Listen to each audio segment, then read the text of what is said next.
Ito ang Factbusters!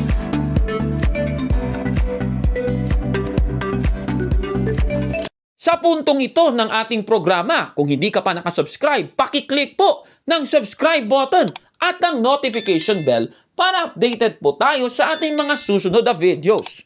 Kaya, let's go at simulan na natin! Mga kapatid, magandang araw po at kapayapaan ay maghari sa ating isipan at sa ating puso. At follow and subscribe, Factbuster PH at The Beloved Catholic sa Facebook page ni Kaburnok. At abangan nyo si Kaburnok, no? Dahil marami siyang i-reveal na mga maling aral at matutuhanan natin ang katotohanan. Dahil ang katotohanan ay magbigay sa atin ng tunay na kalayaan. God bless!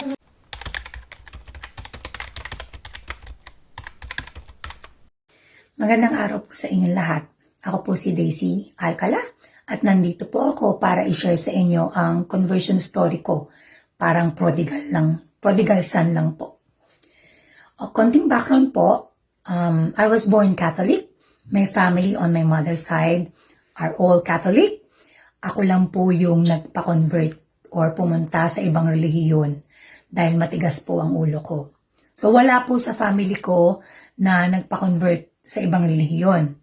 I went through the motion of tradition, meaning po lahat po ng rosaryo, padasal, binyag, kasal, patay, prosesyon, and especially po simbang gabi, inatinan ko po. Kasi po ang lola ko talagang sagrado katoliko. So kahit ano pong gawin nyo, hindi nyo po siya matitibag. Anyway, nagkaroon po ako ng crisis po sa pananampalataya ko. Just because siguro po, mahina po yung Christian formation ko. And dahil din po dito, kaya din ako napunta sa ibang sekta.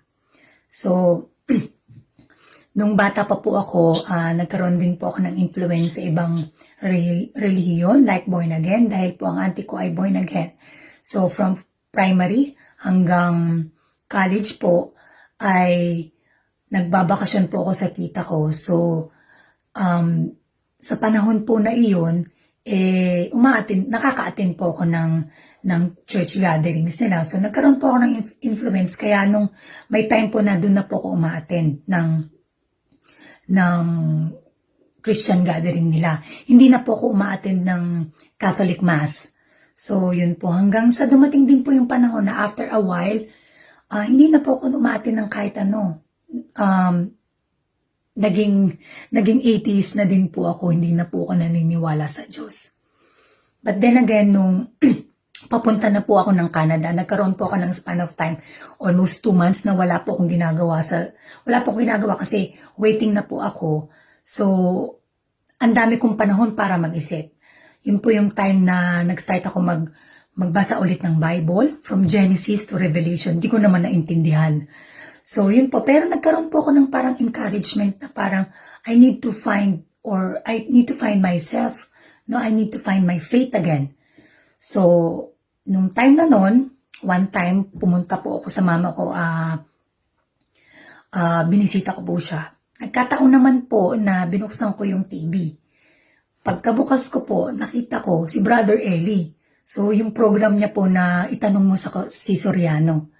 Noon, hanggang simula po noon, naaliw po ako kasi feeling ko talagang ang galing niya sumagot, na-amaze po ako na parang lahat ng tanong sa kanya, nasasagot niya. Sabi ko, ang galing ng tao na to.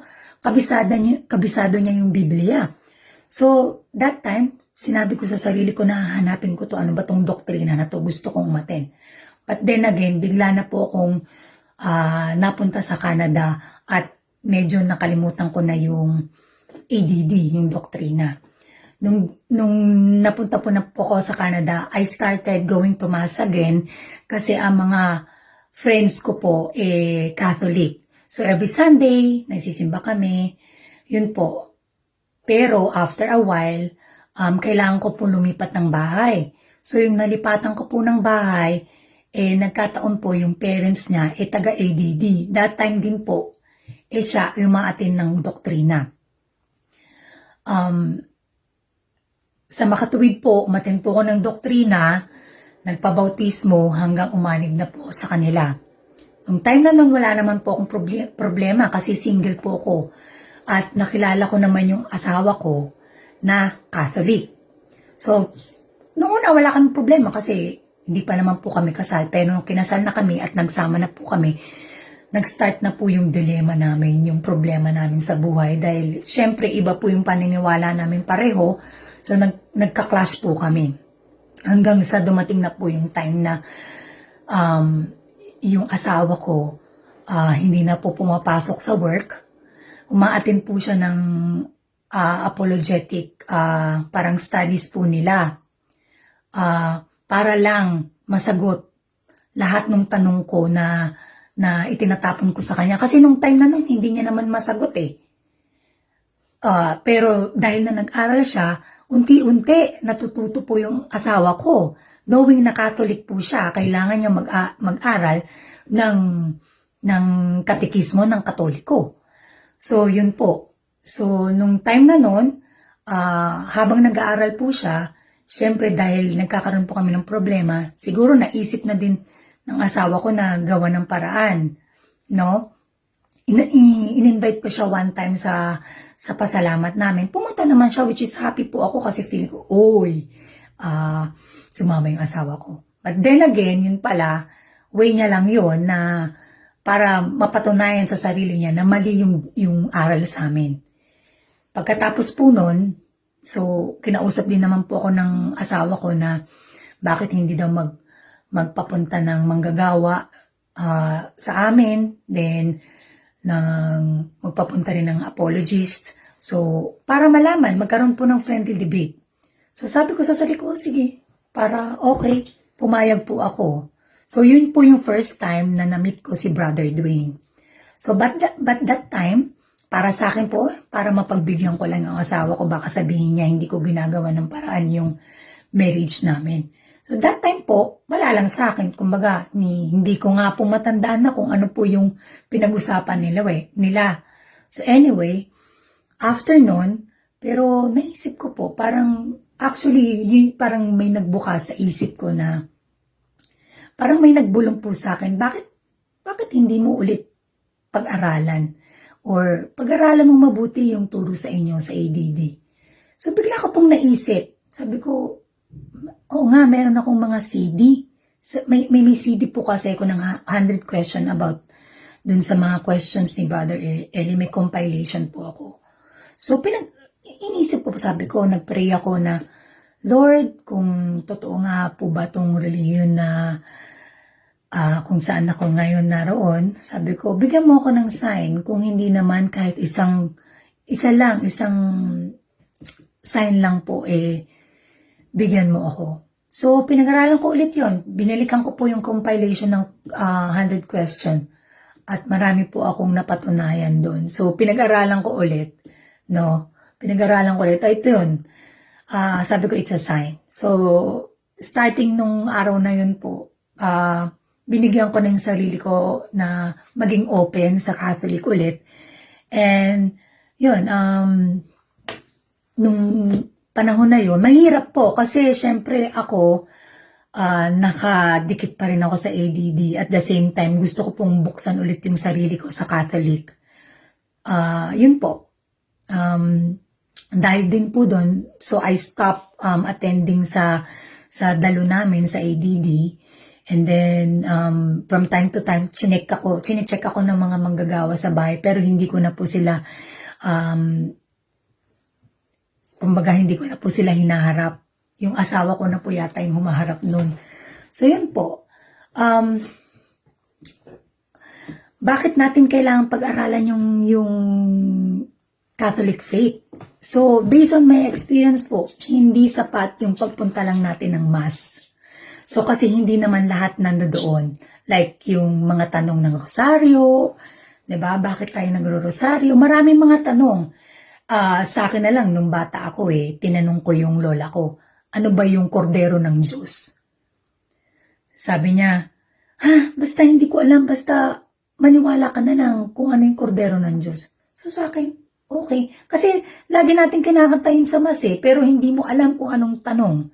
So, kung pag-aaralan natin yung ating pananampalataya, masasave mo yung sarili mo, magiging confident ka sa pagsagot sa mga tanong sa'yo, and through that, kumbaga, matuturuan mo din yung pamilya mo, especially kung meron kayong mga kids, no? At a young age, you can educate them na hindi sila malinlang ng ibang sekta katulad ko.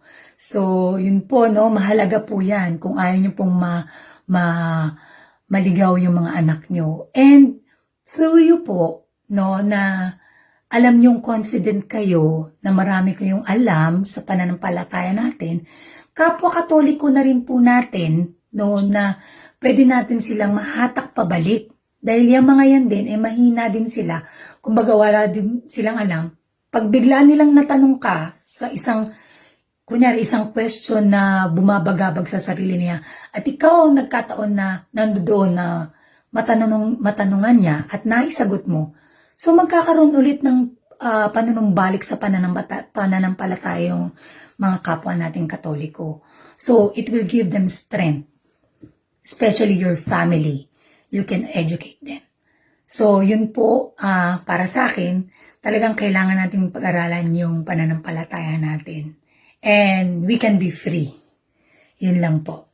Maraming salamat po at God bless. Mga kapatid, magandang araw po at kapayapaan ay maghari sa ating isipan at sa ating puso. At follow and subscribe, Factbuster PH at The Beloved Catholic sa Facebook page ni Kaburnok. At abangan nyo si Kaburnok, no? Dahil marami siyang i-reveal na mga maling aral at matutuhanan natin ang katotohanan. Dahil ang katotohanan ay magbigay sa atin ng tunay na kalayaan. God bless!